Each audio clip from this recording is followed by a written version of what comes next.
আমরা অনেকেই আছি মুরগির চামড়া, গিলা, কলিজা এগুলো খেতে ভালোই বাসি, কিন্তু সঠিকভাবে রান্না করতে জানি না। তো এটা রান্না করা একেবারেই ইজি। এটা আপনাকে বেশিক্ষণ রান্না করার কোনো প্রয়োজন নেই।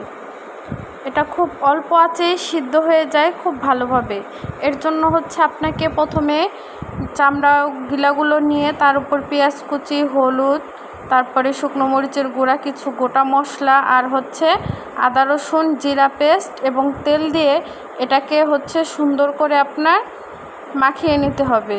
এটা যত সুন্দর করে মাখাবেন ততই এটার টেস্টটা বেড়ে যাবে। এরপরে মাখানোর শেষে এর মধ্যে দিয়ে দিতে হবে আলু। যেহেতু এটার মধ্যে এক্সট্রা কোনো পানি ইউজ করব না, তো এই জন্য আগে থেকে আলু দিয়ে দিচ্ছি। এটা কিন্তু এর থেকে যে পানিটা বের হবে এই পানি দিয়েই রান্না হবে, এক্সট্রা কোনো পানি কিন্তু এর মধ্যে আমি অ্যাড করব না। তো এটা সুন্দর করে মাখিয়ে এটা চুলার উপরে বসিয়ে দেব। তো চুলার উপরে বসিয়ে দেওয়ার কিছুক্ষণ হালকা একটু পানি দিয়ে এটাকে ঢেকে দেবো। এই পানিটা খুবই অল্প পরিমাণ, যাতে প্রথম ইসে লেগে না যায়। দেখুন কিছুক্ষণের মধ্যে এটাতে কতটা পানি বেরিয়েছে। কিন্তু সবথেকে একটা বিষয় এটা কিন্তু আপনি হাই হিটে রান্না করতে পারবেন না। প্রথম দিকে আপনাকে মিডিয়াম টু লো আঁচে রান্না করতে হবে।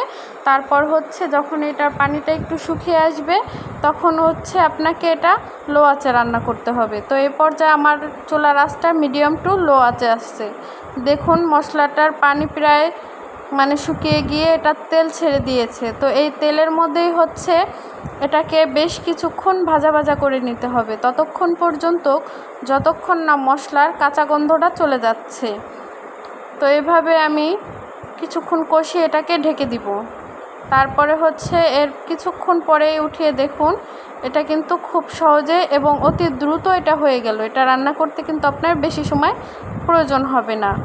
তো তারপরে আমি এখানে কিছুটা তাল নিয়ে নিয়েছি, যেটা দিয়ে আমি তালের ক্ষীর তৈরি করব।